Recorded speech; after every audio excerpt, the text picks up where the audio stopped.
ازيك يا غاوي؟ عامل ايه؟ عندك مشكلة دايما بتقابلك، دايما بتيجي قبل كل موسم؟ تفتكر ايه المشكلة اللي هنتكلم عنها؟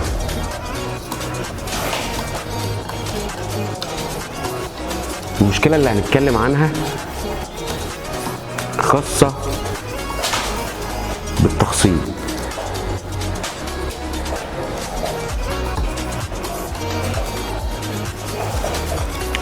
بص يا غاوي، اول حاجة لازم اركز مع القص بتاعي في قلب بقى السلاكة، في قلب ايا كان، في قلب عين خشب، حتى لو انا بربي على السايب. لازم اركز مع الجوز بتاعي. وكلامي للمبتدئين، تمام كده؟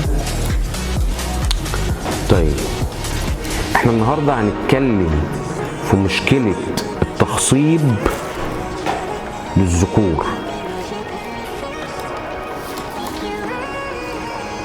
بالنسبة لموضوع الإناث أو النتي دي مشكلة تانية ملهاش دعوة، دي ليها طريقة في العلاج ودي ليها طريقة في العلاج. طيب انت علشان تكون غاوي شاطر وبتفرخ لازم تكون مجهز الصيدلية بتاعتك زي ما انت شايف كده، وغيره عندي لسه في الصيدلية الناحية التانية. لازم تكون جاهز قبل المشكلة، ما تستناش المشكلة تقع وبعد كده تفكر تحلها ازاي. لا، لازم تكون جاهز بأدواتك علشان دي شطارتك. طيب ندخل في الموضوع. بلاقي ناس كتير بتكلمني بتقول لي يا مجدي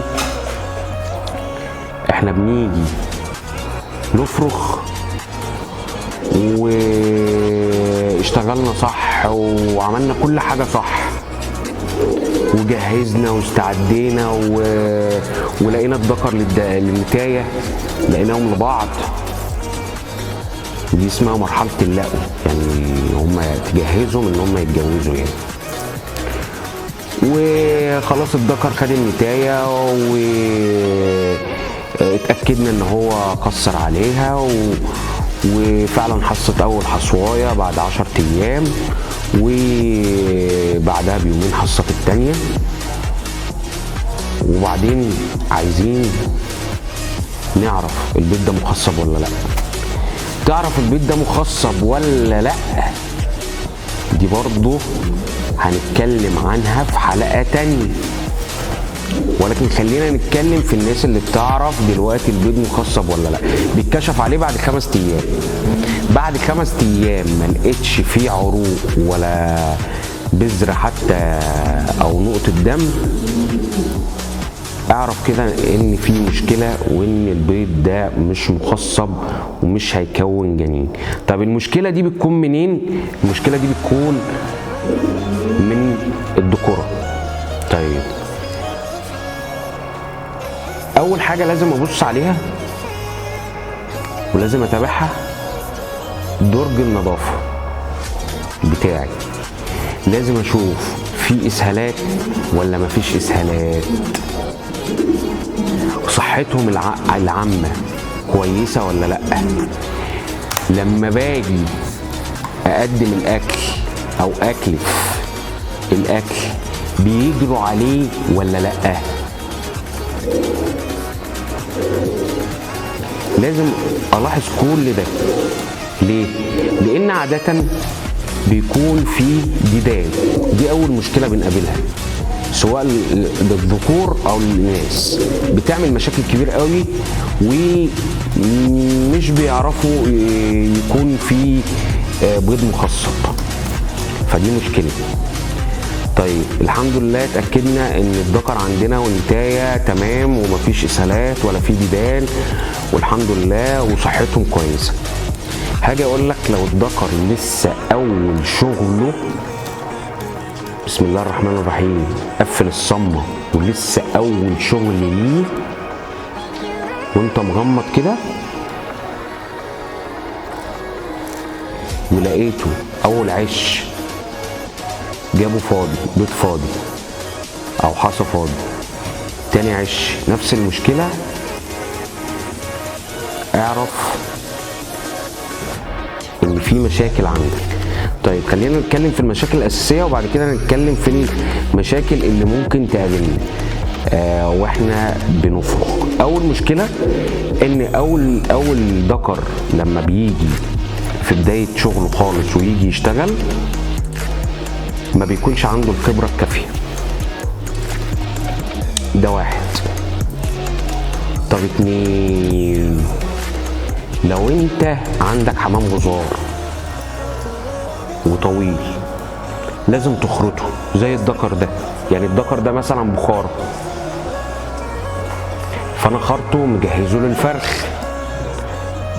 طيب هنخرط ازاي؟ دي برضو ليها حلقة تانية هنتكلم فيها ازاي بخرط الذكورة او بخرط النوتي علشان يكونوا جاهزين. طب انا ليه بخرط الذكر؟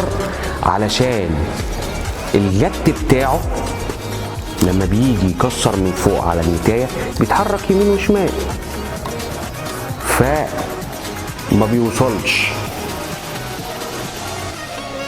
فدي مشكلة. الريش بيعمل مشكلة كتير. الناس اللي بتربي زي مثلا الشقلباص في رجليها شربات، انا بتكلم على الشربات الطويلة، ما بتكلمش على السراويل اللي هي الصغيرة. واضح كده؟ فاحنا اول حاجة لازم نعملها ان احنا نشوف، ما نجربش قص لاول مره مع بعض. لو لقينا المشكله دي على طول دايما هتلاقي اي غاوي محترم هيقول لك اخلف القص ده. طب ليه تخلف القص؟ طب وهتقول لنفسك طب انا اخلفه ليه؟ هو بيقول لك اخلف القص يعني معناها انك انت تشوف نتايه كانت واخده ذكر وشغاله مثلا بقالها اكتر من كذا عش، فهي عندها خبره، فهي تعرف تعلم الذكر اللي معاها. او مشكله الخرط اللي احنا اتكلمنا فيها، والمشكله دي لازم تخرطه. حمام الفرخ مختلف خالص عن حمام النش، مختلف خالص عن حمام اللي بيتعرض في المعارض وبينزل، لان ده جاهز للانتاج بصفة شبه مستمرة في المواسم المعينة ليه والاوقات المعينة ليه. تاني حاجة مقسيش على الذكر والنتاية، ما ينفعش اقعد احلبهم طول الليل والنهار مشغلهم مكنه عمال قاعده تحص 10 ايام واخد البيض، 10 ايام واخد البيض، 10 ايام واخد البيض. لازم تريحهم وتفصلهم. طيب بيحصل بقى مشكله تانية، بيكون ذكر وشغال وبسم الله ما شاء الله وحصلت معاه المشكله دي. طيب عادة بيكون جاله مرض سالمونيلا مفصلية أو عصبية بوظت له الأعصاب شوية، فدي بتبقى مشكلة أعصاب. وممكن يكون الذكر كبير في السن فما عادش بنفس قدرته وأعصابه ضعفت. طب حلها إيه؟ حلها 3 حاجات النهارده هنقولهم في الحلقه بتاعتنا. انا عن نفسي بحب منهم طريقه معينه، انا شايفها ان هي مفعولها قوي جدا وما بتخلينيش اخسر وقت كتير قوي في الفرخ.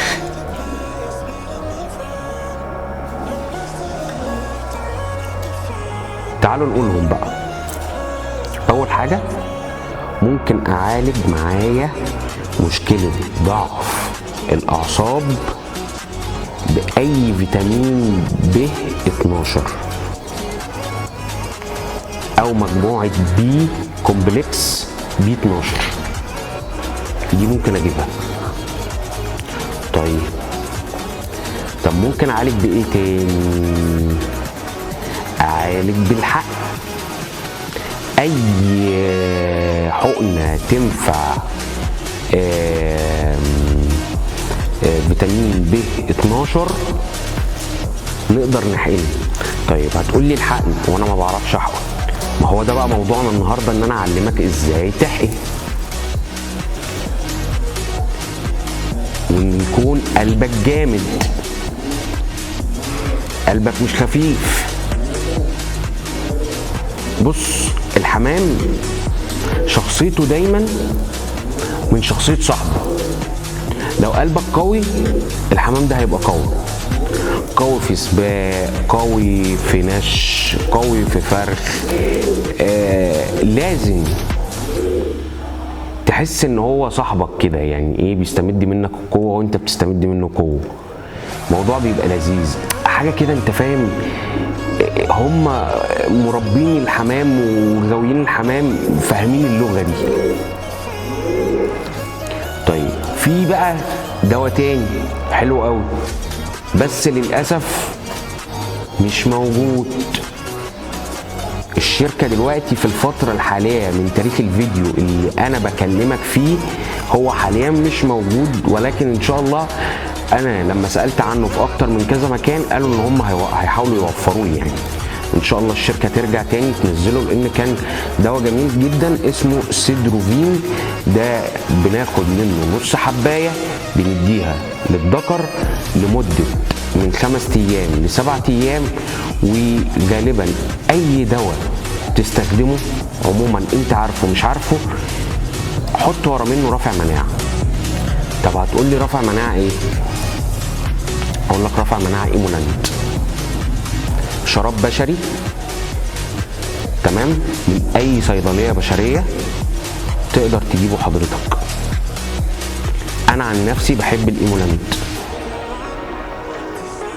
جميل، وخصوصا لو انت عندك عدد صغير من الحمام.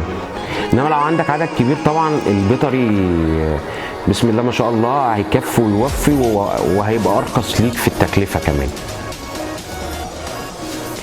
فالايمولانت هتقول لي برضو انا بستخدمه ازاي، لان احنا هنعمل عنه حلقه لوحده رافع المناعه برضو، بس خليني علشان تبقى انت عارف. اهو ايمولانت اهو تمام، هوضح لكم برضو وهجيبه لكم في فيديو صوره واحطه لكم برضو في الفيديو.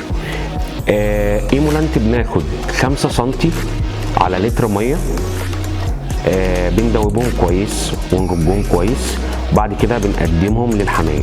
طيب اي دواء بتقدمه حضرتك للحمام في الميه يفضل ويستحسن، ومعلومه اكيده، انك لازم تعطش الحمام بتاعك. عطشه بس ما تقسيش عليه برضو، يعني خلي بالك عشان احنا برضو في الصيف يعني. ويفضل انك انت لما تعطشه عطشه من بعد المغرب.